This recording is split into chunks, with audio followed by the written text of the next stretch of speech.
దేవుని పరిశుద్ధ నామానికి మహిమ ఘనత కలుగునుగాక. హల్లెలూయా. ఈ శ్రేష్టమైన ఆల్ నైట్ ప్రేయర్లో ఇంతవరకు కూడా ప్రభు నామాన్ని కీర్తించి మన మనవులన్నీ దేవుని సముఖములో సమర్పించిన విధానమును బట్టి దేవుని నామానికి స్తోత్రములు. మరొక పర్యాయము ఈ మధ్యకి రావటానికి దేవుడు చూపిన గొప్ప కృపను బట్టి దేవుని నామానికి స్తోత్రములు. నన్ను ప్రేమతో ఆహ్వానించిన దైవజనులు, ఆత్మీయులు, అభిషక్తులు సమర్పణ రాయ్ గారికి నిండు వందనాలు తెలియజేస్తా ఉన్నా. అమ్మగారికి నిండు వందనాలు. కూడి వచ్చిన సువార్థికులకు, పెద్దలకు, స్త్రీల సమాజం వారికి అందరికీ కూడా ప్రభు నామంలో నిండు వందనాలు వందనాలు చెప్పండి. వందనాలు. దేవుని నామానికి స్తోత్రములు. హల్లెలూయా. ఈ శ్రేష్టమైన సమయంలో కొద్దిసేపు దేవుని వాక్యాన్ని మనము ధ్యానించుకుందాం. పరిశుద్ధ గ్రంథము నుండి ఇర్మీయా ప్రవచన గ్రంథము 35వ అధ్యాయము. ఇర్మీయా ప్రవచన గ్రంథము 35వ అధ్యాయము 19వ వచనము చదువుకుందాం. కాబట్టి ఇశ్రాయేలు దేవుడును సైన్యములకు అధిపతి యెహోవా సెలవిచ్చినదేమనగా, నా సన్నిధిలో నిలుచుటకు రేకాబు కుమారుడైన యెహోవా నాతాబునకు సంతతి వాడు ఎన్నడూ ఉండక మానడు. అందరము తలలు వంచుదాం. ఒక మారు దేవునితో మాట్లాడదాం. తండ్రి, నాతో మాట్లాడండి. ఈ దినము ఏ వాక్యాన్ని మీరు మాకు అందిస్తున్నారో ఆ వాక్యమును స్వీకరించడానికి సిద్ధముగా ఉన్నాం. మా హృదయాలను తెరుచుకున్నాము తండ్రి. నీ వాక్యపు శక్తి నా హృదయంలోనికి పంపించండి.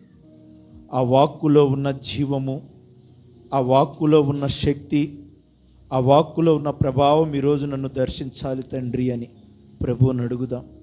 ఇదిగో ఆయన నీతో నిశ్చయముగా ఈ దినము మాట్లాడాలని ఆశపడతా ఉన్నాడు. ఆయన మనతో మాట్లాడాలని ఆశపడతా ఉన్నాడు కనుక మనమందరము ప్రార్థనాపూర్వకంగా సిద్ధపడదాం. స్తోత్రం, స్తోత్రం, స్తోత్రం, స్తోత్రం, స్తోత్రం. హల్లెలూయా, హల్లెలూయా. లుదియా హృదయము తెరవబడిన రీతిగా ఈరోజు మన హృదయాలను తెరుచుకుందాం. ఆయన మాట మనలను బ్రతికించే, ఆయన మాట మనకి నెమ్మది కలిగించే, ఆయన మాట మనలను బాగు చేసేది కనుక ఈరోజు ఆయన మాటను మనం విందాం. స్తోత్రం, స్తోత్రం, స్తోత్రం, స్తోత్రం, స్తోత్రం. పరిశుద్ధుడా, మహోన్నతుడా, నీ మహిమగల శ్రేష్టమైన ఉన్నతమైన నామమునకు వందనములు, స్తుతులు, స్తోత్రములయ్యా. ఈ శ్రేష్టమైన సమయంలో ప్రభా, న్యూ అపోస్టిక్ చర్చి వారి మీ దాసులు ప్రభా, సమర్పణ రాయ్ గారి ఆధ్వర్యంలో ప్రభా ఏర్పాటు చేయబడిన ప్రభా ఈ కాల్ నైట్ ప్రేయర్ను బట్టి వందనాలు తండ్రి. ఇంతవరకు మీ నామాన్ని కీర్తించి చేసిన మనవులన్నింటిని బట్టి స్తోత్రాలు తండ్రి. ఈ సమయంలో కొద్దిసేపు ప్రభా నీ మాటలు ధ్యానించుకునబోతుండగా అల్పుని అయోగ్యుని నన్ను ప్రేమించి నాకు ఇచ్చిన గొప్ప భాగ్యమును బట్టి వందనాలయ్యా. మీ యొక్క వాక్యము విత్తబోచుండగా మీ ఆత్మ నడిపింపుతో నడిపించండి దేవా. బలహీనుడు నన్ను బలపరచండి దేవా. చాలా బలహీనంగా ఉన్న మీ శక్తిని దయచేయండి దేవా. మీ ప్రభావం పంపించే శక్తిని అనుగ్రహించండి అయ్యా. ప్రతి ఒక్కరూ కూడా వినే చెవులు, గ్రహించే మనస్సును దయచేసి వాక్యానుసారమైన నడవడిక మా అందరికీ దయచేయం. మహిమ, ఘనత, ప్రభావములు చెల్లించుకుంటూ మా ప్రభు మా రక్షకుడైన యేసుక్రీస్తు నామములో ప్రార్థించి అడిగి వేడుకొంచున్నాము తండ్రి. ఆమేన్. దేవుని నామానికి మహిమ కలుగునుగాక. హల్లెలూయా.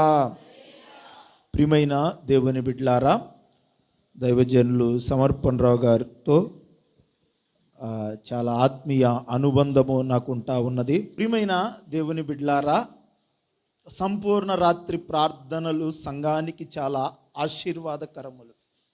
నిజంగా ఈ సంఘాన్ని చూస్తే చాలా సంతోషంగా ఉన్నది. నేను చాలా సంఘాలకి ఆల్ నైట్ ప్రేయర్లకి వెళ్ళాను. చాలామంది వాక్యానికి పిలిచారు, కానీ ఎక్కడా కూడా ఇంతమందిని నేను చూడాల. హల్లెలూయా, హల్లెలూయా. ఏ సంఘానికి వెళ్ళినా ఒక నలుగురు లేదా ఒక 10 మంది అంతే. నిజంగా సంఘమంతా కూడి దేవుని నామంని ఆరాధిస్తూ దేవుని సన్నిధిలో ప్రార్థించటం నిజంగా ఎంతైనా ఆశీర్వాదకరము. ఎందుకు సంఘానికి సంపూర్ణ రాత్రి ప్రార్థనలు అవసరము అంటే, మానవుని యొక్క జీవితములో చీకటి రాత్రులు తొలగిపోయి అపవాది తంత్రములన్నిటినీ లయపరచటానికి సంపూర్ణ రాత్రి ప్రార్థనలు అవసరం. బైబిల్లో 4 రాత్రి కాలంలో ప్రార్థించారు, లేదా 5 ప్రార్థించారు. మొట్టమొదటి వ్యక్తి యాకోబు. యాకోబు ఆదికాండము 35వ అధ్యాయం 24 తీయొద్దులేండి, 35వ అధ్యాయం 24వ వచనంలో చూస్తూ, యాకోబు తన అన్నకి రావాల్సిన ఆశీర్వాదాలన్నీ మోసపూరితంగా తీసుకొని హారానుకు వెళ్ళిపోయి మరలా తిరుగు ప్రయాణమై వస్తా ఉన్నాడు. అతడి ప్రయాణములో ఒకటి గుర్తొచ్చింది, ఇదిగో నా అన్నకి రావాల్సిన ఆశీర్వాదాలు నేను పొందుకున్నాను కదా, ఇప్పుడు నా అన్న నన్ను చంపేస్తాడేమో అనే ఆలోచన చేసి ముందుగా తాను తెచ్చుకున్న సంపదనంతా కూడా పంపించాడు. తర్వాత భార్యా బిడ్డల్ని పంపించాడు. యాకోబు ఒక్కడే మిగిలిపోయాడు. ఆ ఎబ్బోకు రేవు దాటి ఆ రాత్రికాల సమయములో దేవునితో పెనుగులాడుతూ ఉన్నాడు. దేవుని దూతతో పెనుగులాడుతూ ఉన్నాడు. నీవు నన్ను ఆశీర్వదించితేనే కానీ నేను నిన్ను విడిచిపెట్టను అని పోరాడుతూ ఉన్నాడు. దేవుని దూత విడిచిపెట్టమని అన్నా కానీ నీవు నన్ను ఆశీర్వదిస్తేనే కానీ నేను నిన్ను విడిచిపెట్టను అని యాకోబు ఆ రాత్రంతా కూడా దేవుని దూతతో పెనుగులాడినట్లుగా లేఖనములో మనము చూస్తూ ఉన్నాం. అతని ప్రార్థనా ఫలితము, అతని యొక్క భక్తిని దేవుడు చూచి ఆనాడే యాకోబు స్థితిని మార్చివేసి ఆ రాత్రే దేవుడు గొప్ప కార్యము యాకోబు యొక్క జీవితంలో కలగజేసి యాకోబును ఇశ్రాయేలుగా మార్చాడు. హల్లెలూయా, హల్లెలూయా. ఇంకా మనము చూస్తే మొదటి సమూయేలు గ్రంథము 15వ అధ్యాయం 11వ వచనములో సమూయేలు యొక్క ప్రార్థన. సమూయేలు ప్రార్థన చేస్తున్నాడు. ఎందుకు ప్రార్థన చేస్తున్నాడు అనంటే, తప్పిపోయిన సౌలు కొరకు. సౌలు దేవుని ఆజ్ఞను అతిక్రమించాడు. దేవుడు ఏమైతే చెప్పాడో వాటిని విడిచిపెట్టేశాడు. దేవుడయ్యా, నేను సౌలును ఏర్పాటు చేసినందుకు పశ్చాత్తాపడుతున్నాను, ఇక సౌలును నేను రాజుగా తీసేస్తానన్నప్పుడు సమూయేలు ఏం చేస్తున్నాడంటే ఆ రాత్రంతా కూడా సౌలు కొరకు ప్రార్థన చేస్తున్నట్లుగా లేఖనంలో చూస్తూ ఉన్నాం. ఓ ప్రియ దేవుని సంగమా, ఓ ప్రియ దేవుని బిడ్డ, ఈ రాత్రికాల సమయములో ఇదిగో సమూయేలు వలె సంఘములో నీవు కూడా తప్పిపోయిన వారి కొరకు ప్రార్థించే ఒక విశ్వాసిగా, ప్రార్థించే ఒక ప్రార్థనా పరుడుగా, ప్రార్థించే ఒక ప్రార్థనా పరురాలిగా సంఘములో నీవు ఉండాలా. సౌలు కొరకు ఎన్నిసార్లు సమూయేలు ఆ రాత్రి వేళ ప్రార్థన చేశాడు. తప్పిపోయిన సంఘములో ఉన్న బిడ్డల కొరకు, తప్పిపోయిన నీ బిడ్డల కొరకు, తప్పిపోయిన నీ కుటుంబం కొరకు మరలా ఆత్మీయముగా వారు దేవుని వైపు త్రిప్పబడటానికి ఒక సమూయేలు వలె సంఘములో ప్రార్థించే అనుభవాలు మనకు ఉండాలా. హల్లెలూయా. దేవుడు దావీదును అభిషేకించి దావీదును రాజుగా దేవుడు ఏర్పాటు చేశాడు.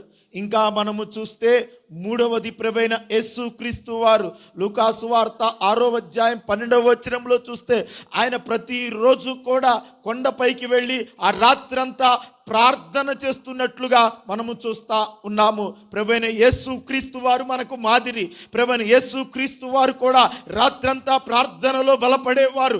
రాత్రంతా ప్రార్థనా శక్తిని ఆయన పొందుకుంటూ ఉదయ కాలంలో తన పరిచర్యను ఆయన ప్రారంభించేవాడు.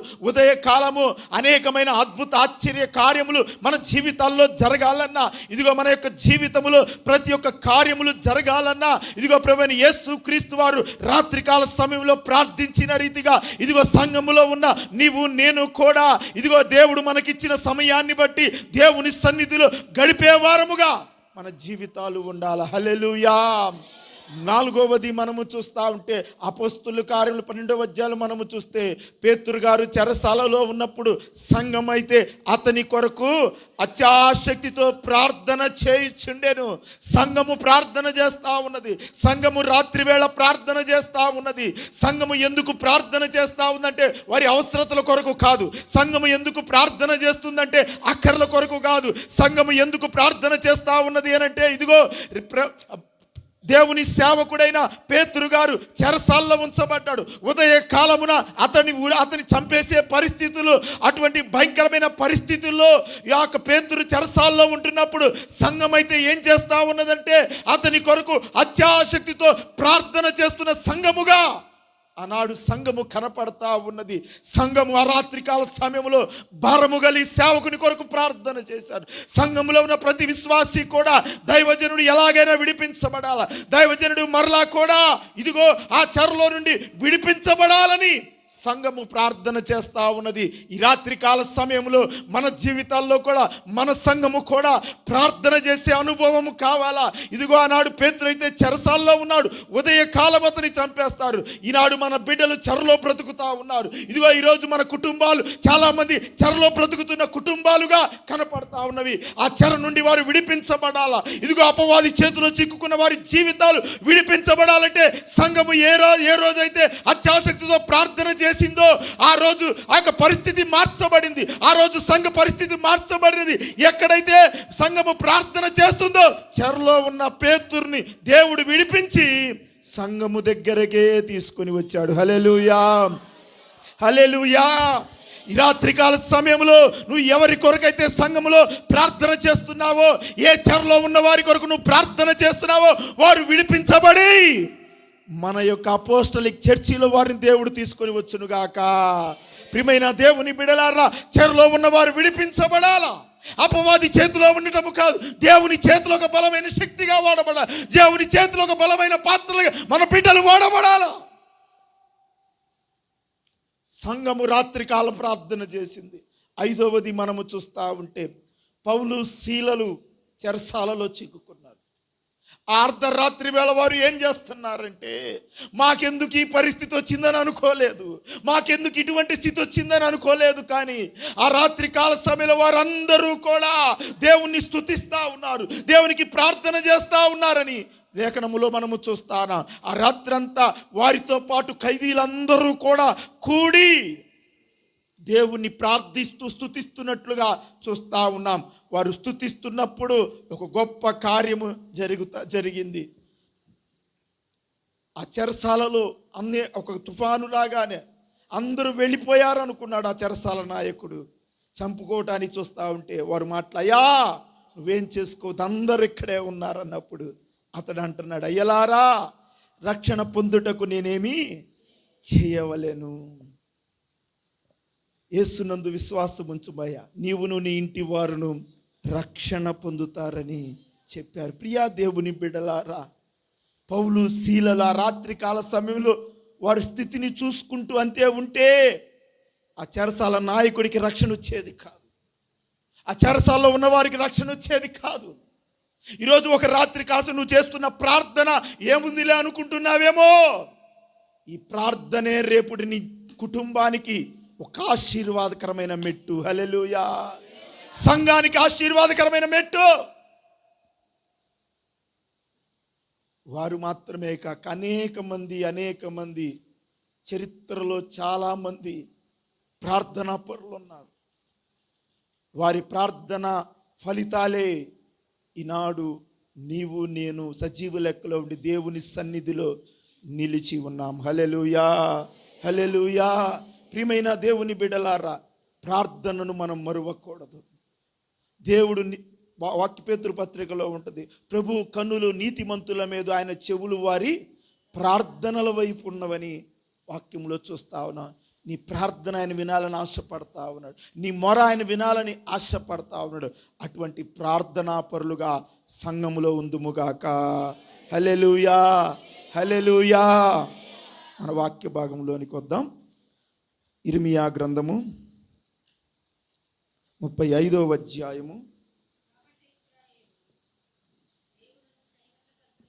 సైన్యములకు అధిపతియగు యెహోవా సెలవిచ్చినదేమనగా, నా సన్నిధిలో నిలుచుటకు రేకాబు కుమారుడైన యెహోవా నాదాబునకు సంతతి వాడు ఎన్నడూను ఉండక మానడు. ప్రియమైన దేవుని బిడ్డలారా, ఇర్మియా గ్రంథము, ఇర్మియాకి మరొక పేరు ఏమిటంటే విలాప ప్రవక్త అని అర్థం. అంటే ఏడ్చేవాడు అని అర్థం. ఏం చేసేవాడు? ఏడ్చేవాడు. ప్రియమైన దేవుని బిడ్డలారా, ఈనాడు రకరకాల ఏడుపులు లోకంలో ఉంటాయి. ఇర్మియా ఏడుపు ఎందుకు అంటే ఎవరో ఏదో తెచ్చుకున్నారని ఏడుపు కాదు, ఎవరో ఏదో బాగుపడుతున్నారని ఏడుపు కాదు. ఇతని ఏడుపు ఏమిటి అంటే ప్రజలందరూ కూడా నశించిపోతున్నారు, ప్రజలందరూ కూడా తప్పుదోవ పడతా ఉన్నారు, ప్రజలందరూ కూడా దేవుణ్ణి విస్మరించారు, ప్రజలందరూ కూడా దేవుణ్ణి మర్చిపోతున్నారని ఇర్మియా యొక్క విలాపము. ఇర్మియా గ్రంథం అంతా కూడా మనం చూస్తూ ఉంటే దేవుడు ఇర్మియాని ఏర్పాటు చేసుకొని, అయ్యా నా ప్రజలకు చెప్పు ఈ మాటలు. ప్రజలు తప్పిపోయారు. కుమ్మరి వారి ఇంటి దగ్గరికి తీసుకెళ్ళాడు.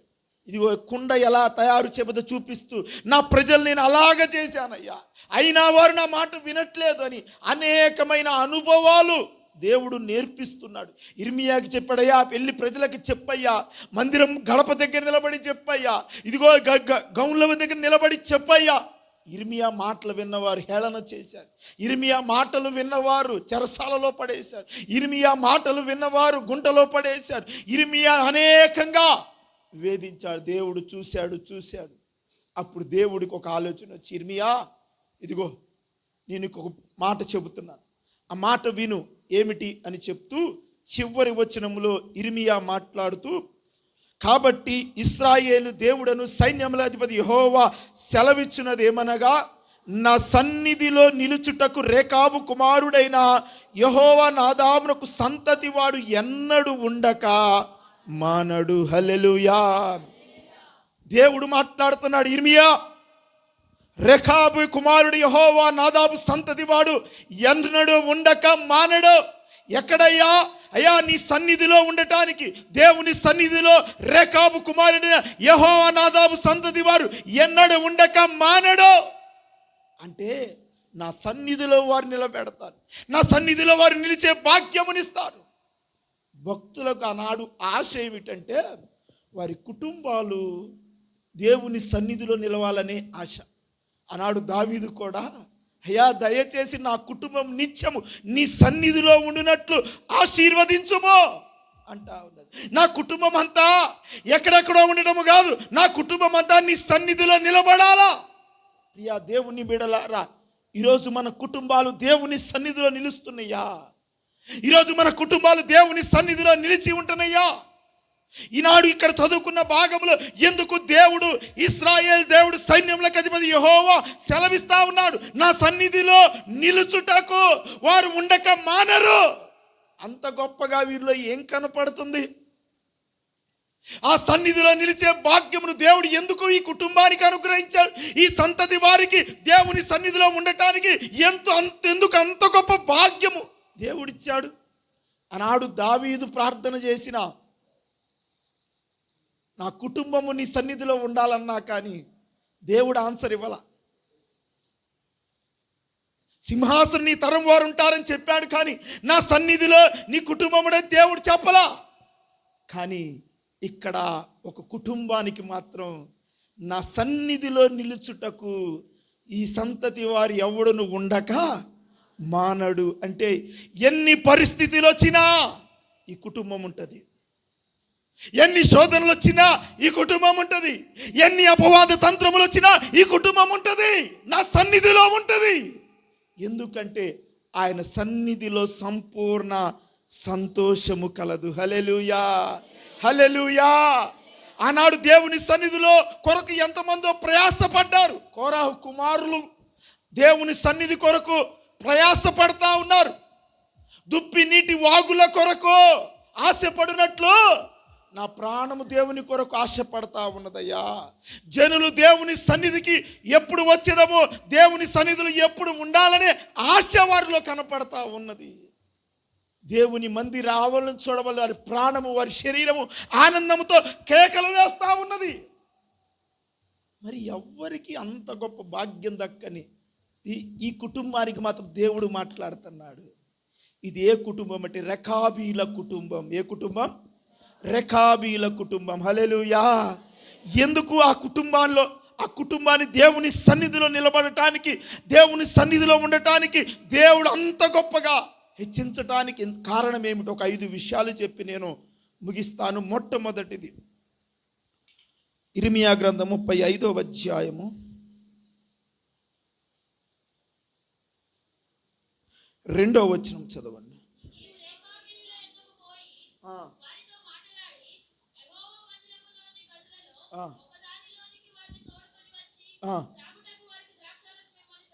చాలు చాలు. రెకాబీలు ఎవరు వీరు అని అంటే, బైబిల్ చరిత్రలో చూస్తూ ఉంటే మోషే మామ అయిన ఇత్రో తరపు వారు ఈ రెకాబీలు. వీరికి మరొక పేరు కేనీయుల వంశస్థులు అని చరిత్ర చెబుతూ ఉంటుంది. మొదటి దినవృత్తాంతం 2వ అధ్యాయం 55వ వచనంలో మనకు ఆ వచనం కనపడుతుంది. ఈ కేనీయుల వంశస్థంలో ఉన్న వాళ్ళే ఈ యొక్క రెకాబీలు. ఈ రెకాబీల యొక్క తండ్రి పేరు యెహోవా నాదాబు. పేరు యెహోవా నాదాబు. ఈ యెహోవా నాదాబు వీరందరూ కూడా ఏం చేశారంటే, మనము లోకంలో ఉండటము కాదు, దేవుని ప్రజలతో మనం ఉందాం, దేవుడు ఏర్పాటు చేసుకున్న వారితో, దేవుని యొక్క ప్రతిష్ట జనముతో మనం ఉందాము అని చెప్పేసి వీరు ఏం చేశారంటే దేవుని ప్రజలతో వీరు కలిసిపోయారు. ఈ రెకాబీల వంశస్థులు దేవుని ప్రజలతో కలిసిపోయిన తర్వాత ఒకనాడు దేవుడు యెహోవా నాదాబుకు ప్రత్యక్షమయ్యి దేవుడు చెబుతా ఉన్నాడయ్యా, ఇక నుండి నీ కుటుంబీకులు ఎవరు కూడా ద్రాక్షరసం త్రాగకూడదు. ఏం తాగకూడదు? ద్రాక్షరసం తాగకూడదు. మీరు ఇల్లు కట్టించుకోకూడదు, మీరు ఈ గుడారాల్లోనే మీరు ఉండాలా అని దేవుడు ఇర్మియాతో చెప్పాడు, యెహోవా నాదాబుతో చెప్పాడు. ఈ యెహోవా నాదాబు ఏం చేశాడు అని అంటే, తన బిడ్డలకి చెప్పాడు, రేకాబుకి చెప్పాడు, రేకాబు నువ్వేం చేస్తావంటే, ఇదిగో దేవుడు యొక్క వాక్కు ప్రత్యక్షమై నాకు ఈ మాట చెప్పింది, ఇక నుండి మన తరంలో ఎవరు కూడా ద్రాక్షరసము త్రాగకూడదు అన్నప్పుడు సరేనయ్యా అని చెప్పేసి ఆ రేకాబు ఆ సంతతి వారందరూ కూడా ఆ మాట మీద వారు ఉన్నారు. ఒకరోజు దేవుడు ఇర్మియాతో మాట్లాడుతూ, ఇర్మియా నువ్వు రేకాబీల వద్దకు వెళ్ళు, వారితో మాట్లాడి వారిని ఏం చేస్తావంటే దేవుని మందిరములో ఒక గదిలోనికి వారిని తీసుకొని రా. ఆ రేకాబీల వంశస్థులు ఎవరైతే ఉన్నారో వారందరినీ కూడా ఎక్కడికి తీసుకొని రమ్మంటున్నాడు? మందిరములోనికి తీసుకొని రా. మందిరంలోనికి తీసుకొని రమ్మన్నప్పుడు వారందరూ కూడా వచ్చారు. ఆ ప్రజలందరూ కూడా రేకాబు వంశస్థులు అందరూ కూడా వచ్చారు. వచ్చి వారందరూ కూడా దేవాలయంలో ఉన్నారు. అప్పుడు ఇర్మియా ఏం చేస్తున్నాడంటే, దేవుడు చెప్పిన మాట ప్రకారం అయ్యా, దేవుడు ఏమని చెప్పాడంటే, వారు తోడు త్రాగుటకు వారికి ద్రాక్షారసం ఇమ్మని సెలవీయగా ఏం చెప్పాడు అని అంటే, ఇర్మియా ద్రాక్షారసం త్రాగటానికి వారికి ద్రాక్షారసం ఇయ్యని దేవుడు చెప్పినప్పుడు ఇర్మియా ఏం చేశాడంటే, వారందరూ వచ్చిన తర్వాత త్రాగుటకు వారందరికి కూడా ద్రాక్షారసము ఇస్తున్నారు. వారందరికి కూడా ద్రాక్షారసం ఇస్తున్నారు. ఎక్కడికి వచ్చారు వాళ్ళు?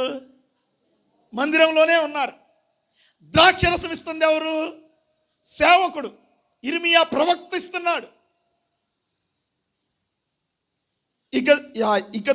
ఇగద్లియా అనే అతను కూడా యాజకుడుగా అక్కడ ఉన్నాడు. వారు ఇర్మియా అందరూ కూడా ఏం చేస్తున్నారు? రెకాబీల కుటుంబానికి ద్రాక్షారసం ఇస్తున్నారు. ఈ రెకాబీల కుటుంబీకులు ఏం చేస్తున్నారు అని అంటే, చదవండి 6వ వచనం చదవం, 5వ వచనం చదవమ్మా.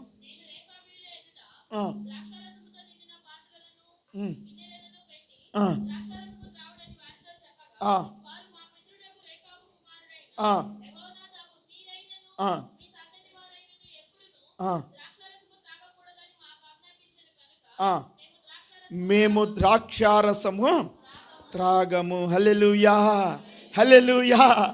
త్రాగుటకు వారి కొరకు గిన్నెలన్నీ ఏర్పాటు చేసి ద్రాక్షారసం త్రాగండి అంటే, ఇప్పుడు వారు చెబుతున్నారయ్యా, మా యొక్క పితరుడైన యెహోవా నాదాబు మాకు చెప్పాడు, మీరు ద్రాక్షారసము త్రాగొద్దన్నారు కాబట్టి మేము ద్రాక్షారసము త్రాగము.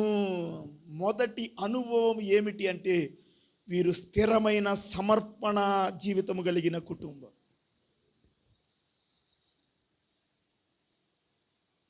ఒక స్థిరమైన సమర్పణ కలిగిన వారు. దేవుడు వారితో చెప్పాడు, అప్పటికి ఎన్ని సంవత్సరాలు అంటే 250 సంవత్సరాల క్రితం జరిగిన సంఘటన. దేవుడు ప్రత్యక్షమే చెప్పిన మాట. 250 సంవత్సరాలుగా వారు ఆ మాట తప్పిపోలా, ఆ మాటలో నిలబడ్డారు. వారి సమర్పణ ఎంత శక్తివంతమైనదో. ఈరోజు ప్రియమైన దేవుని బిడ్డలారా, మన సమర్పణ ఏమిటి? ఈరోజు మన దేవుని సన్నిధిలో నిలిచి ఉన్న మన సమర్పణ ఏమిటి? వారు మాత్రం చెప్తున్నారయ్యా, మా పితరుడు మాకు చెప్పాడయ్యా, మేము మాత్రం ద్రాక్ష రసము త్రాగం. ఈరోజు మరి ఎందుకు దేవుడు దేవాలయంలోనికి తెమ్మన్నాడు వాళ్ళని? ఎందుకు దేవుడు వారికి ద్రాక్ష రసం ఇమ్మన్నాడు? ఎందుకు దేవుని సేవకుడు ఇర్మియా ప్రవక్త వారికి ద్రాక్ష రసం ఇస్తున్నాడంటే వారి యొక్క సమర్పణ జీవితము ఇశ్రాయేలీలకు కనబరచాలని. హల్లెలూయా, హల్లెలూయా. వారి సమర్పణలో తొలగిపోరని దేవుడికి తెలుసు. అందుకే వారికి ఒక పరీక్షలాగా పెట్టి ఆ పరీక్షలో వారిని గెలుస్తారని తెలుసు కూడా ఇశ్రాయేలు ప్రజలు వారు తప్పిపోయారు. జీవజలపు ఊటైన దేవుణ్ణి విడిచిపెట్టి నీళ్లు నిలవని తొట్లను వాళ్ళు తొలిపించుకుంటా ఉన్నారు. స్థిరమైన సమర్పణ జీవితాన్ని విడిచిపెట్టారు ఇశ్రాయేలీలు.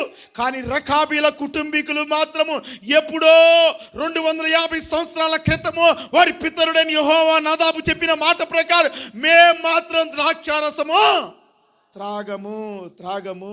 ప్రియమైన దేవుని బిడ్డలారా, ఈరోజు మన జీవితాలలో కూడా మన సమర్పణ తొలగిపోతున్నామేమో. దేవుని సన్నిధానంలోకి వచ్చిన తర్వాత దేవుడు మనతో మాట్లాడిన మాటల్ని బట్టి ఆ రోజు మనం తీసుకున్న సమర్పణ, ఆ రోజు మనం తీసుకున్న మా తీర్మానము, ఆ రోజు మనం తీసుకున్న నిబంధన మర్చిపోతున్నామేమో. వారు తరము వెంబడి ఆ సమర్పణలో స్థిరంగా ఉన్నారు. అనుకోవచ్చు వాళ్ళందరూ ఎక్కడికి వచ్చారు? మందిరంలోకి వచ్చారు. ఎవరిస్తున్నారు ద్రాక్షరసము? సేవకుడే ఇస్తున్నాడు అనుకోవచ్చు. వాళ్ళు అనొచ్చు, అయ్యా దేవుడే కదా రమ్మన్నది, అయ్యా సేవకుడే కదా ఇస్తున్నది, తీసుకుందామా? పితరులు మాత్రం మేము మాత్రం ద్రాక్షరసము త్రాగం. ఎన్ని పరిస్థితులు వచ్చినా నీ సమర్పణ నుండి నువ్వు తొలగిపోకూడదు. ఈరోజు చాలా మంది సమర్పణలో తొలగిపోతున్నారు. స్థిరమైన సమర్పణ జీవితం లేకుండా తొలగిపోతా ఉన్నారు. ప్రియా దేవుని బిడలారా, ఈనాడు సువార్త వింటున్నారు, మంచిది. విన్న సువార్త ప్రకారము, సువార్త విన్న తర్వాత ఒక సమర్పణ చేసుకొని నేను క్రీస్తుకు సొంత రక్షకునిగా అంగీకరిస్తానని ఒక సమర్పణ చేసుకొని ఇప్పుడు ఏమవుతున్నారంటే తొలగిపోతున్నారు. సమర్పణలో నుండి తొలగిపోతున్నారు చాలామంది. ఈరోజు నువ్వు తీసుకున్న సమర్పణ స్థిరంగా ఉన్నదా లేదా గమనించుకో. యెహోవా నాదాబుతో దేవుడు చెప్పాడు, నువ్వు ద్రాక్షరసం త్రాగొద్దయ్యా. కానీ అతడు మాత్రం తన తరం వెంబడి ఆ సమర్పణలో నిలిచి ఉండేటట్లుగా తన కుటుంబాన్ని కట్టుకున్నాడు. ఈరోజు మన సమర్పణ ఎలాగుంటావు? గలతీ సంఘము గురించి మాట్లాడుతూ 4వ అధ్యాయంలో మాట్లాడుతూ, నా పిల్లలారా, చూడండి గలతీలకు రాసిన పత్రిక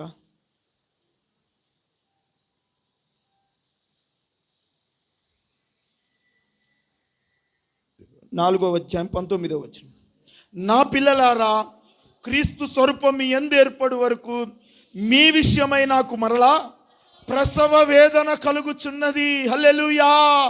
పౌలు గారు వేదనతో మాట్లాడుతూ, నా పిల్లలారా, ఆత్మీయంగా నేను మిమ్మల్ని కన్నాను, క్రీస్తు సువార్త మీకు ప్రకటించాను, క్రీస్తుని మిమ్మల్ని నమ్ముకున్నప్పుడు మీరు ఆ మాటకు విశ్వాసం ఉంచారు.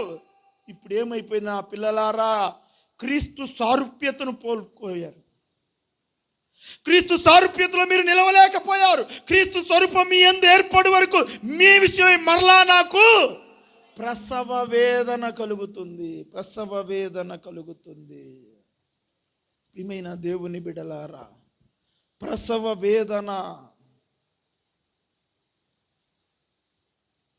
ఒక తల్లి ఆ బిడ్డను కనేటప్పుడు ఎంత వేదన పడిద్దో పౌలు గారు కూడా ఆ వేదన పడతా ఉన్నాడు. ఎందుకు అని అంటే 1వ అధ్యాయం 6వ వచనం చూడండి. క్రీస్తు కృపను బట్టి మిమ్మును పిలిచిన వానిని విడిచి భిన్నమైన సువార్త తట్టుకు మీరింత త్వరగా తిరిగిపోవుట చూరగా నాకు ఆశ్చర్యమగుచున్నది. భిన్నమైన సువార్త తట్టుకు మీరు తిరిగిపోయారు.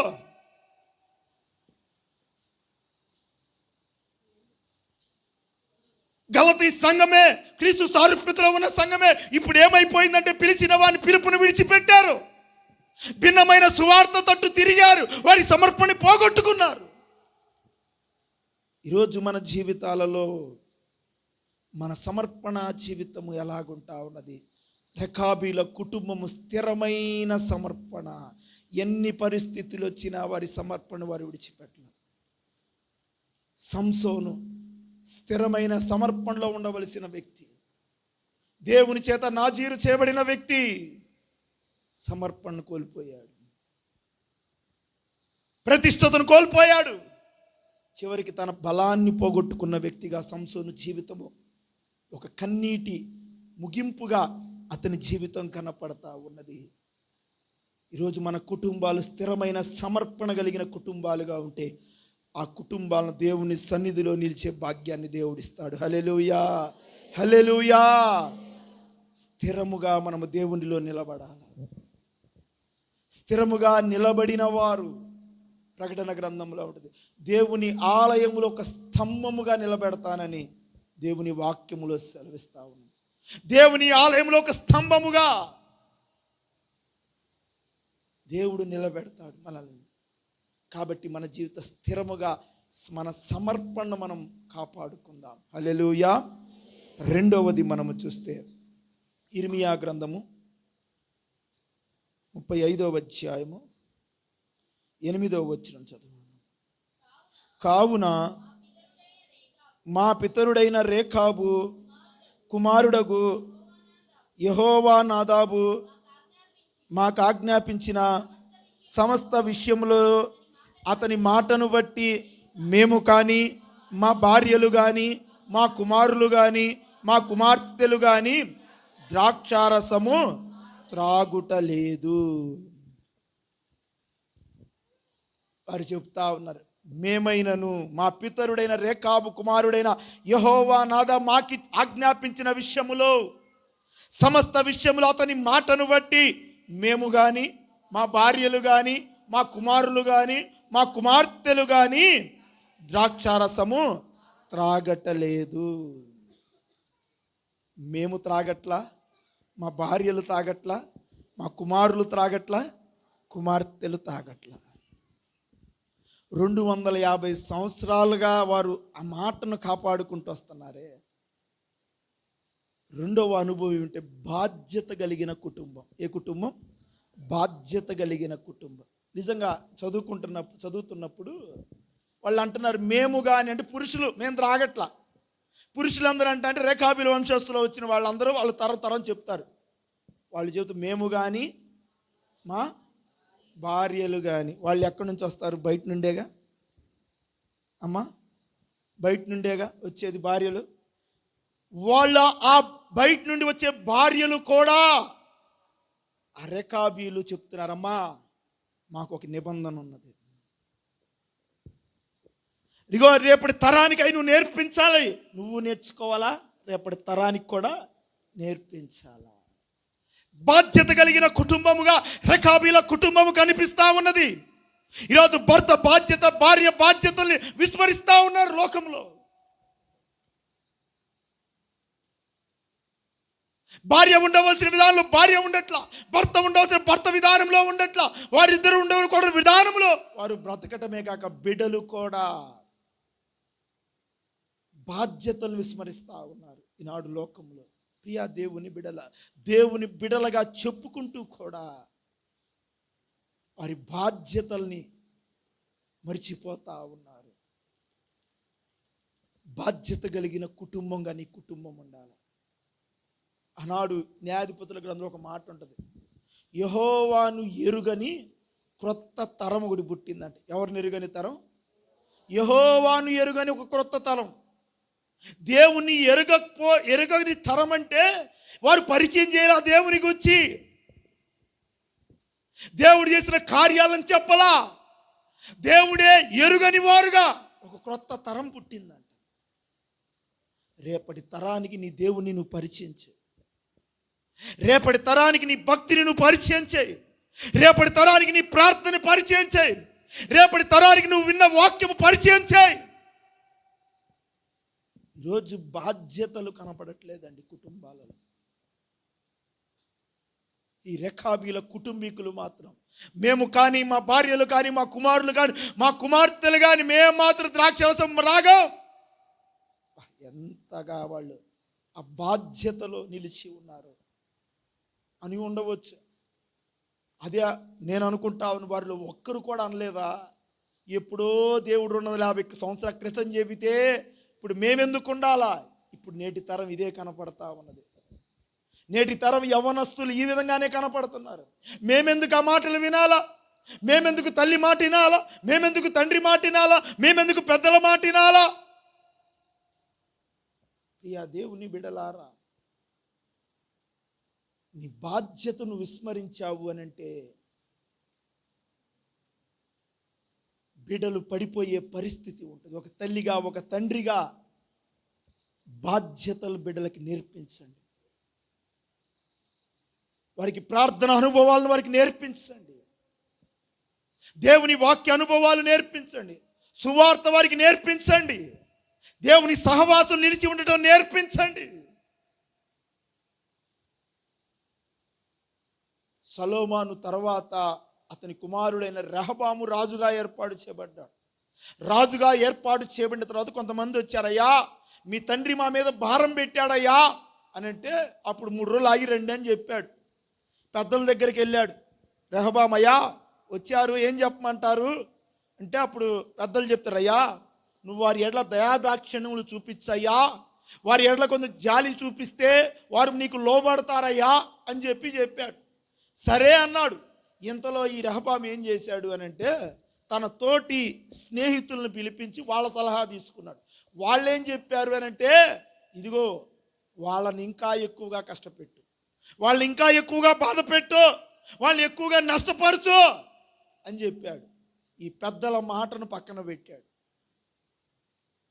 ఈ రెహబాము తన స్నేహితులు తోటి వారు చెప్పిన మాటలను విని ఏమైపోయిందంటే, రాజ్యము 2గా చీలిపోయింది. ఈరోజు ఒక బాధ్యత కలిగిన తండ్రిగా నీ బిడ్డల కొరకు నువ్వేం చేస్తున్నావు? ఒక బాధ్యత కలిగిన తల్లిగా నీ బిడ్డల కొరకు నువ్వేం చేస్తున్నావు? అయ్యా, నా బిడ్డల కొరకు నేను కష్టపడుతున్నానయ్యా, నా బిడ్డల కొరకు నేను ఉదయం లేచి ఎంతో సాయంకాలం వరకు నా కుటుంబం కొరకు మంచిది. ఆత్మీయంగా నీ బిడ్డల కొరకు నువ్వేం చేస్తున్నావు? ఆత్మీయంగా నీ బిడ్డల కొరకు నువ్వు కన్నీరుగా వచ్చావా? ఆత్మీయ నీ బిడ్డల కొరకు ప్రార్థన అనుభవం నేర్పించావా? ప్రియా దేవుని బిడ్డలారా, బాధ్యతలు ఈనాడు లోక పరిస్థితులు భయంకరంగా కనపడతా ఉన్నది. అమెరికా దేశంలో గడిచిన దినాలలో చార్లీ క్రిక్ అనే వ్యక్తి చంపబడ్డాడు. యవ్వనస్తుడు, 22 సంవత్సరాల వయసు కలిగిన వ్యక్తి. ఎందుకు చంపావురా అని అంటే, అనేక మందిని క్రైస్తవులుగా మారుస్తున్నాడు, అందుకే చంపేశారు. ఒక క్రైస్తవ దేశములో ఆ చార్లీ క్రిక్ సువార్త ప్రకటిస్తుంటే రాబోతున్న పరిస్థితులు భయంకరంగా రాబోతున్నాయి. ఓ ప్రియ దేవుని సంగమా, ఒక బాధ్యత కలిగిన తల్లిగా తండ్రిగా వారు చెప్పారు, తర్వాత తరం, అయ్యా మనకి నిబంధన ఉన్నది, మనం మీరకూడదు, ఇదిగో ఈ మాట ప్రకారం మనం ఉండాలని ఆ తరం వెంబడి చెప్పుకుంటూ వచ్చారు. ఈరోజు మనం మన బిడ్డలకి ఏం నేర్పిస్తున్నాం? మనం మన బిడ్డలకి ఏం చెబుతున్నాం? భక్తిని నేర్పించే తల్లిగా తండ్రిగా మనం ఉంటున్నామా లేమా? ఒక బాధ్యత కలిగిన కుటుంబీకులుగా రెకాబీల కుటుంబీకులు ఒకటి స్థిరమైన సమర్పణ కలిగిన కుటుంబీకులుగా ఉన్నారు. రెండవది బాధ్యత కలిగిన కుటుంబీకులుగా ఉన్నారు. మూడవది 9వ అధ్యాయం 35 9వ వచనం చదవండి.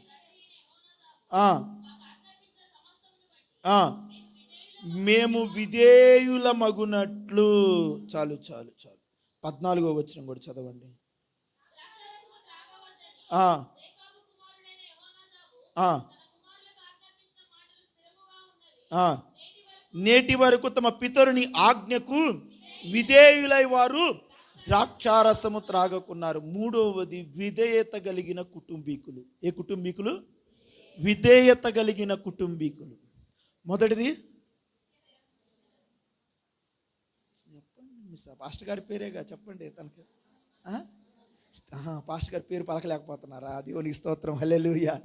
స్థిరమైన సమర్పణ జీవితం కలిగిన కుటుంబీకులు. రెండవది బాధ్యత కలిగిన కుటుంబం. నాలుగవది విధేయత కలిగిన కుటుంబీకులు.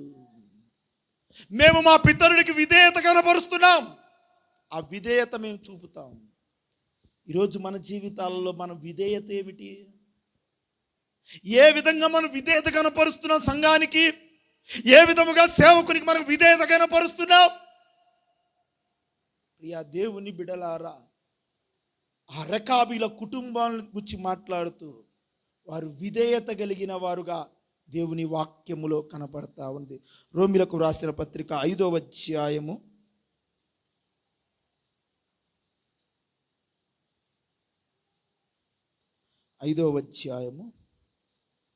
19వ వచనం చదవండి.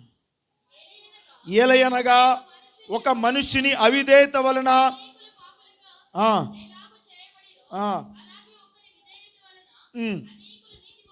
అనేకులు నీతిమంతులుగా చేయబడితిరి. హల్లెలూయా. ఒక మనుషుని అవిధేయత, ఇంకో మనుషుని విధేయత. ఒక మనుషుని అవిధేయత ఎవరికి? ఆదాము అవిధేయత కనబరిచాడు. ఆ అవిధేయతను బట్టి సర్వలోక మానవాళికి పాపంలో పడిపోయారు. ఆ పాపంలో జీవిస్తున్న మానవాళిని రక్షించటానికే ప్రభువైన యేసు క్రీస్తు వారు తండ్రికి విధేయత చూపి ఈ లోకానికి వచ్చి సర్వ మానవాళిని నీతిమంతులుగా మార్చాడు. హల్లెలూయా, హల్లెలూయా. ఈరోజు నీ జీవితంలో నీ విధేయత, నువ్వు క్రీస్తుకి, సంఘానికి, సేవకులను విధేయత కనపరచాలి. ఒక స్కూల్లో విద్యార్థి ఏదైనా లీవ్ వచ్చినప్పుడు ఒక లీవ్ లెటర్ రాస్తాడు. లీవ్ లెటర్ రాసి కింద ఒక మాట పెడతాడు, ఇట్లు మీ విధేయుడను, యువర్స్ ఫెయిత్ఫుల్లీ, యువర్స్ ఒబీడియంట్లీ అని పెడతాడు.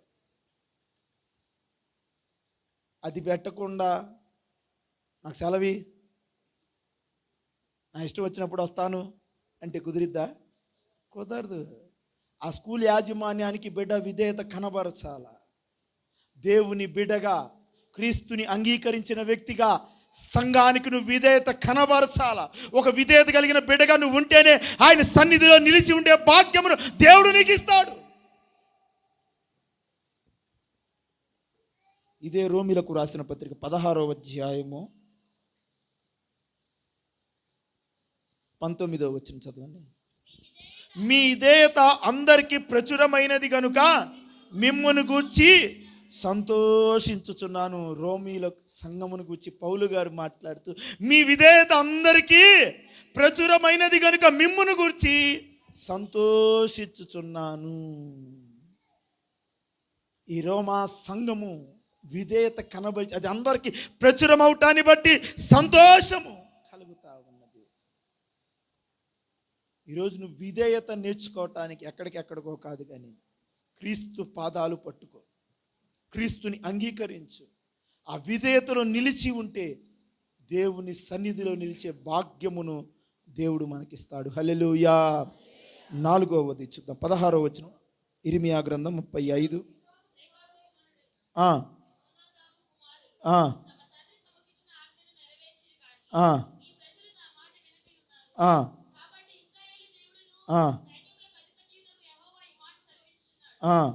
నేను వారితో మాట్లాడి తిని గాని వారు వినకపోయి, నేను వారిని పిలిచి తిని గాని వారు ప్రత్యుత్తరం ఇయ్యక పోయిరి. చాలండి. ఇప్పుడు దేవుడు మాట్లాడుతున్నాడు.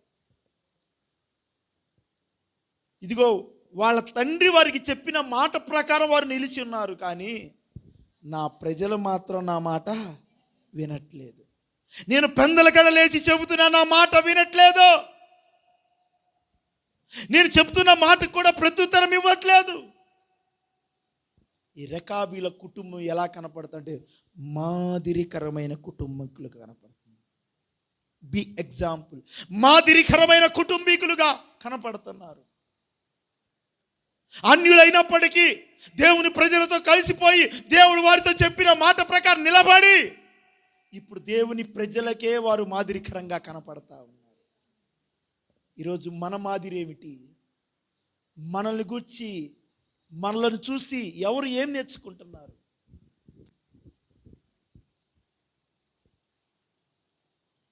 ఆనాడు పరిశుద్ధ గ్రంథం లోయి తన కుమార్తె అయిన యూనికేకి మాదిరిగా ఉన్నది కాబట్టే యూనికే అవిశ్వాసంలో నిలిచి ఉన్నది.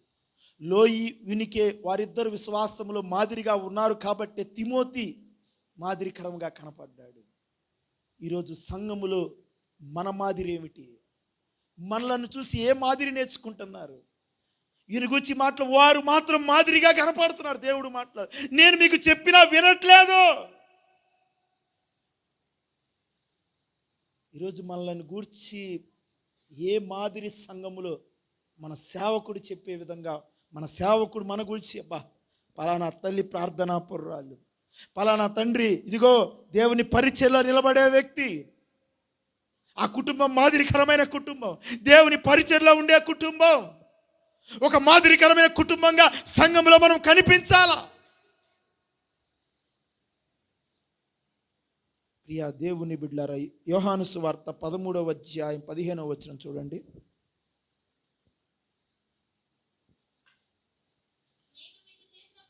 నేను మీకు చేసిన ప్రకారము మీరును చేయవలెనని మీకు మాదిరిగా ఇలాగూ చేసి తిని. ప్రభుని యేసుక్రీస్తు వారు మనకు మాదిరి కనబరుస్తా ఉన్నారు.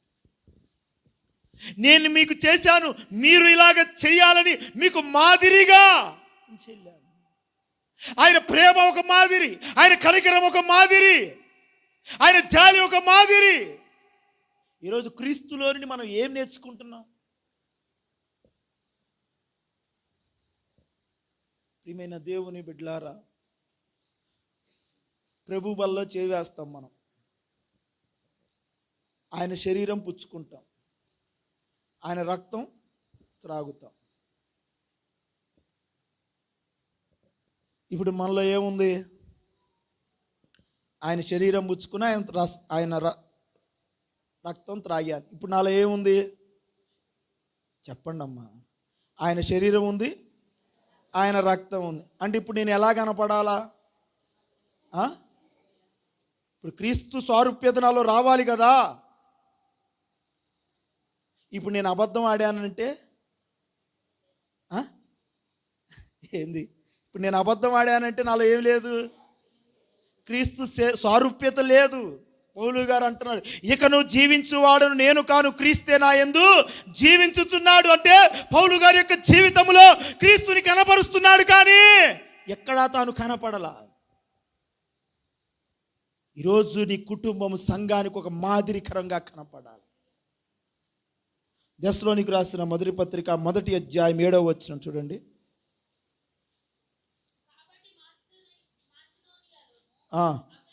అకయాలోను విశ్వాసులందరికీ మాదిరి అయితిరి. మాసిదోనియాలోను అకయాలోను విశ్వాసులందరికీ మాదిరి అయితే దెస్సలోనిక సంఘము మాదిరిగా కనపడుతున్నారు. ప్రియా దేవుని బిడలారా, చాలామంది చిన్నప్పుడు నేను బాగా అల్లరి చేసేవాడిని. అల్లరి అంటే మామూలు అల్లరి కాదు, అంత అల్లరి చేసేవాడిని. మా అమ్మ ఏం చెప్పేదంటే, చదువుకునే పిల్లోడిని తీసుకొచ్చి వాడిని చూడు, వాడు ఎంత బాగా చదువుతున్నాడు, వాడిని చూసి నేర్చుకోరా అని. వాడిని చూసి నేర్చుకో అంటే వాడు ఎలా కనపడ్డాడు మా అమ్మకి? వాడు బాగా చదువుతాడు, వాడిని చూసి నేర్చుకోరా అని మా అమ్మకు కనపడింది. ఈనాడు లోకంలో కూడా చాలామంది వారిని చూసి మాదిరీకరముగా మనం ఏం నేర్చుకుంటున్నాం? సంఘములో మనం చేస్తున్న భక్తి, మన ప్రార్థనలు, యాచనలు, కృతజ్ఞతలు ఇవన్నీ కూడా తోటి వారికి మాదిరికరంగా మనం కనిపించాలి. యవ్వనస్తుడైన తిమోతికి పౌలు గారు మాట్లాడుతూ, నీ యవ్వనమును బట్టి ఎవ్వడు తృణీకరింపనీయకుము, నీ మాటను బట్టి, ప్రవర్తన బట్టి, ప్రేమలోను, విశ్వాసములోను, పవిత్రతలోను విశ్వాసులకు మాదిరిగా ఉండు. లోకానికి ఉద్దేశి విశ్వాసులకు నువ్వు మాదిరిగా ఉండు. ఫర్ ఎగ్జాంపుల్, ఇప్పుడు నేను అబద్ధం ఆడాను అనుకోండి, మీరు వచ్చి చెప్పారనుకోండి, అయ్యా నువ్వు అబద్ధం ఆడావంటే నేనేమంటాను?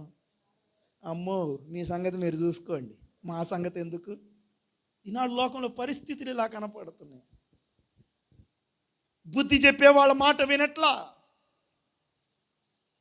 మాదిరికరంగా ఈనాడు ఎవరిని మాదిరిగా తీసుకుంటున్నారంటే, ఎందుకులేండి, మా సంఘంలో పిల్లోడు వచ్చాడు. మా సంఘంలో పిల్లోడు నా దగ్గరకు వచ్చి, అరే వాడు చాలా లావుగా ఉంటాడు, వాడు తగ్గురా కొంచెం అన్న. వాడేమన్నాడంటే తగ్గేదిలే అని ఒక స్టిల్ చూపించాడు. తెలుసుగా, చంపల కింద నుంచి స్టిల్ చూపించాడు. వాడికి ఆడి మాదిరిగా కనపడ్డాడు. ఈరోజు ప్రియా దేవుని బిడలారా, పరిశుద్ధ గ్రంథం చేతబడుతున్నాం, ప్రార్థనా పరులుగా మనం కనపడుతున్నాం. కానీ మరలా లోకంలో కలిసిపోయి ఆ లోకపు ఆచారాలు నేర్చుకొని మన మాదిరిని పోగొట్టుకుంటున్నాం.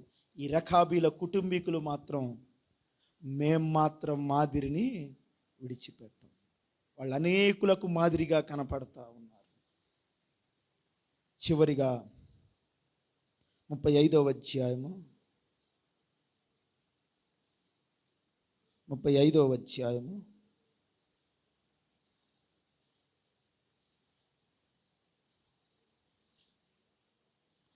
10వ వచనం చదువు. 11వ వచనం. అయితే బబులోను రాజైన నెబుకద్నెజరు ఈ దేశములో ప్రవేశింపగా కల్దీల దండునకును సిరియన్ల దండునకును భయపడి, మనము యెరూషలేమునకు పోదుము రండని మేము చెప్పుకుంటుమి గనుక మేము యెరూషలేములో కాపురమున్నామని చెప్పిరి. హల్లెలూయా, హల్లెలూయా. ఎక్కడ కాపురం ఉన్నారు? యెరూషలేము అంటే దేవుని సన్నిధి. యెరూషలేము అనగా దేవుని మందిరము. యెరూషలేము అనగా శాంతి పట్టణము. శత్రువు వచ్చారనే మాట విన్నారు, సమస్య రాబోతుందని విన్నారు, పరిస్థితులు చేయి దాటిపోతున్నాయని విన్నారు. ఇప్పుడు వాళ్ళందరూ మనము యెరూషలేముకు వెళదాం. దేవుణ్ణి ఆశ్రయించిన కుటుంబం. ఈనాడు సమస్య వస్తే ఏం చేస్తాం? దేవుణ్ణి పాదాలు పట్టుకోం. మనకి ఏదైనా అవసరం వస్తే మనుషుల్ని పట్టుకుంటాం. అప్పుడప్పుడు అంతా తిరిగి ఏమి దొరక్కపోతే ప్రభువా ప్రభువా అంటాం. అప్పుడు వచ్చి ఈ రకాబీల కుటుంబీకులు మాత్రం, ఈ శత్రువు వచ్చేసాడు, నెబుకద్నెజరు వచ్చేసాడు, వార్త విన్నారు, సిరియన్ల దండు వచ్చిందని విన్నారు. మనం యెరూషలేమునకు వెళదాం పదండి అన్నప్పుడు అందరూ కూడా యెరూషలేముకు వచ్చారు. ప్రియా దేవుని బిడలారా, ఈరోజు మన జీవితాలు ఎవరిని మనం ఆశ్రయిస్తున్నాం? మనుషులను నమ్ముకొనుట కంటే యెహోవాను ఆశ్రయించుట మేలు. దేవుణ్ణి ఆశ్రయించారు వారు. ఎన్ని పరిస్థితులు వచ్చినా ఆ యెరూషలేములో ఉండటానికి వారు ఇష్టపడ్డారు. ఆ తర్వాత చరిత్రలో మనం చూస్తూ ఉంటే, ఆ శత్రువు వచ్చాడు, దేవాలయంలో అన్నీ తీసుకొని వెళ్ళిపోయాడు. చాలామందిని చెరలోనికి తీసుకొని వెళ్ళారు. కానీ ఈ రకాబీల కుటుంబీకులను మాత్రం వారు ఏం చేయలేదని చరిత్రలో చూస్తా, వికీపీడియాలో చదివితే కనపడేది. రీసెంట్గా 1910లో కూడా ఆ రకాబీల కుటుంబీకుల యొక్క చరిత్ర 1910లో వీరు ఉన్నారు అని మాట. ఇప్పటికి కూడా వాళ్ళు ద్రాక్షారసం త్రాగట్లేదండి. ఇప్పటికీ కూడా చూడండి, ఇన్ని సంవత్సరాలుగా ఒక మాటకు వారు నిలబడ్డారే, ఇన్ని సంవత్సరాలుగా వారు ఆ సమర్పణలో నిలిచి ఉన్నారే. అందుకే దేవుడు వారిని ఆశీర్వదించి దేవుడు వారితో మాట్లాడుతున్నాడు, నా సన్నిధిలో మీ సంతతి వారు ఉండక మానడు. ఈరోజు మనలో ఆయన సన్నిధిలో నిలిచే భాగ్యం ఉన్నదా? ఆ సన్నిధిలో ఇంకా మన తర్వాత తరం వెంబడి నిలిచి ఉండాలంటే ఒకటి, సమర్పణ జీవితం, స్థిరంగా సమర్పణ జీవితం కలిగిన కుటుంబీకులుగా, బాధ్యత కలిగిన కుటుంబీకులుగా, విధేయత కలిగిన కుటుంబీకులుగా, మాదిరికరమైన కుటుంబీకులుగా, దేవుణ్ణి ఆశ్రయించే కుటుంబీకులుగా మన కుటుంబం ఉంటే దేవుని ద్వారా ఆశీర్వదించబడే కుటుంబంగా దేవుడు మనలను మారుస్తాడు. హల్లెలూయా. ఈ రాత్రికాల సమయంలో రెఖాబీల కుటుంబీకుల వలె మనలను చూసి అనేకులు భక్తి నేర్చుకునేవారుగా, మనలను చూసి అనేకులు ప్రార్థన నేర్చుకునేవారుగా, మనలను చూసి అనేకులు పాటలు పాడేవారుగా, మనలను చూసి అనేకులు దేవుని యొక్క సన్నిధిలో నిలిచేవారుగా మనం ఒకరినొకరు రేపుకుంటూ ఒకరినొకరు బలపరుచుకుంటూ దేవుని సన్నిధిలో నిలిచి ఉందాం. అట్టి కృప మనకు కూడి మనందరికీ, సంఘాలకి, దైవజ కుటుంబానికి దేవుడు సదాకాలము ఆయన సన్నిధిలో నిలిచే భాగ్యం అనుగ్రహించునుగాక. దేవుడి కొద్ది మాటలు దీవించి ఆశీర్వదించునుగాక. అందరము తలలు వంచుదాం. పర్యా మీ మధ్యకి రావటానికి దేవుడు చూపిన కృపను బట్టి దైవజనులు, మా M&M సభ్యులు, మా గుంటూరులో పెద్దల్లో ఒకరు సమర్పణ రాయ్ గారు, వారి ప్రేమతో ఆహ్వానించిన విధానమును బట్టి వారికి నిండు వందనాలు. కూడి వచ్చిన మీ అందరికీ కూడా నిండు వందనాలు తెలియజేస్తూ నా మాటలు ముగిస్తా ఉన్నాను.